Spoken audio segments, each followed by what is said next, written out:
Hello guys, मैं हूं श्वेतांक और आप देख रहे हैं लल्लन टॉप सिनेमा। किस किस को प्यार करूं 2 अहमकाना, गैर जिम्मेदार और डम फिल्म मेकिंग की पराकाष्ठा है। इस फ्रेंचाइज, अगर इसका फ्रेंचाइज मानना चाहें तो इस फ्रेंचाइज की पहली फिल्म 2015 में रिलीज हुई थी। तब पूरी दुनिया अलग थी। इसका सीक्वल 2025 में आया है। तब तक सब कुछ बदल चुका था सिवाय इस फिल्म के मेकर्स के। उन्होंने उसी पुरानी कहानी को नई पैकेजिंग में पैक किया और थिएटर्स में उतार दिया। अगर दूसरे पर्सपेक्टिव से देखना चाहें तो इसे कपिल शर्मा शो का एक्सटेंडेड वर्जन भी माना जा सकता है, क्योंकि वही कैजुअल बॉडी शेमिंग, वही लैंड नहीं हो पाने वाले जोक्स और वही कपिल शर्मा। अगर इतने से भी आपका जी नहीं भरा तो एक और ट्रिविया देते हैं। इस फिल्म को उन्हीं अनुकल्प गोस्वामी ने डायरेक्ट किया है जो लंबे समय से कपिल शर्मा का शो डायरेक्ट करते आ रहे हैं। खैर, किस किस को प्यार करूं 2 के किरदारों के नाम पहली वाली फिल्म से अलग हैं, मगर ये कहानी उसी दुनिया में घटती है। भोपाल शहर में मोहन शर्मा नाम का एक व्यक्ति रहता है। वो सानिया नाम की लड़की के साथ पिछले 16 सालों से रिलेशनशिप में है, मगर शादी नहीं कर पा रहा। क्यों? क्योंकि दोनों के धर्म अलग हैं। उनका परिवार और समाज उन्हें साथ नहीं आने दे रहा। इस बीच कुछ ऐसा होता है कि मोहन की 3 अलग अलग धर्म की लड़कियों से शादी हो जाती है।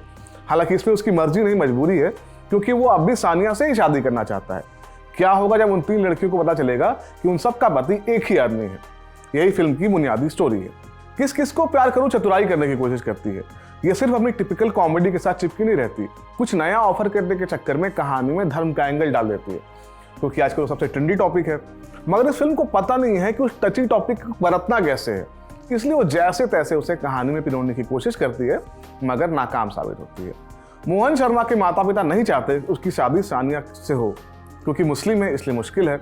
मगर फिल्म के क्लाइमैक्स में जब उनके लड़के का झूठ सबके सामने पकड़ा जाता है तो वही पेरेंट्स उससे पूछते हैं कि क्या हमने तुझे यही संस्कार दिए थे, यही परवरिश की थी हमने तेरी। अगर आपने अपने बच्चे को यह संस्कार दिया है कि कोई धर्म विशेष खराब होता है, उससे दूर रहना चाहिए, तो इसे अच्छी परवरिश में तो काउंट नहीं किया जाएगा। मगर स्क्रिप्ट में ऐसी कोई बात लिखी नहीं थी, इसलिए किसी ने कुछ नहीं कहा।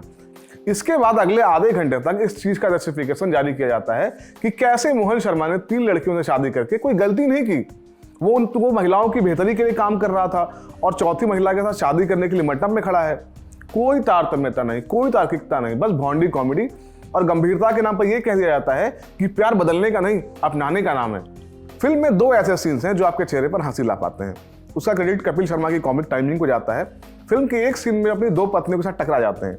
यहाँ वो अपनी पत्नी के पूछने से पहले ही कह देते हैं, मैं यहाँ क्या कर रहा हूँ। तो ये थोड़ा फनी पार्ट है, लेकिन इंटरेस्टिंग चीज नोट करने वाली बात है कि कपिल शर्मा का जो कॉमेडियन वाला पार्ट है, जो कॉमेडियन के रोल में होते हैं वो, और एक एक्टर का रोल है, वो अभी फासले को लांघ नहीं पाए जो सुनील ग्रोवर कर चुके हैं। सुनील लगातार फिल्मों में, वेब सीरीज में काम करते रहते हैं, तो आप अभी ये नहीं पाएंगे कि उनकी एक्टिंग और कॉमेडी ओवरलैप हो रही है, ऐसा नहीं होता है। लेकिन कपिल के केस में ये होता है। हालांकि वही इकलौती चीज फिल्म के अंदर है भी जो इस फिल्म को झिलाऊ बनाते हैं, जो झेलने लायक बनाते हैं। खैर, ये फिल्म कभी भी बेहतरी की ओर बढ़ती नहीं दिखती। जिस किस्म की ये फिल्म है, ऐसे में इसका खत्म हो जाना भी बेहतर नहीं माना जाता, मगर ये फिल्म खिंचती ही चली जाती है, जबकि उस ड्यूरेशन में उसके पास कहने के लिए कुछ भी नहीं है। हालांकि इसका सारा दोष फिल्म के मेकर्स को भी नहीं बढ़ाना जाना चाहिए। कपिल शर्मा ने पिछले दिनों नंदिता दास की फिल्म जुगाटो में काम किया, जिसे दुनिया भर की फिल्म फेस्टिवलों में दिखाया गया, सराहा गया, मगर वो फिल्म इंडिया में कब आई और कब गई किसी को कानो कान खबर नहीं लगी। ऐसे में उनके पास सेट फार्मे में लौटने के अलावा कोई दूसरा चारा नहीं था। मगर ये किसी भी बुरे काम का जस्टिफिकेशन नहीं हो सकता। ये हमारा मानना है। आपको क्या लगता है प्लीज कमेंट बॉक्स में बताएं। मैं था श्वेतांक और आप देख रहे थे लल्लन टॉप सिनेमा। शुक्रिया।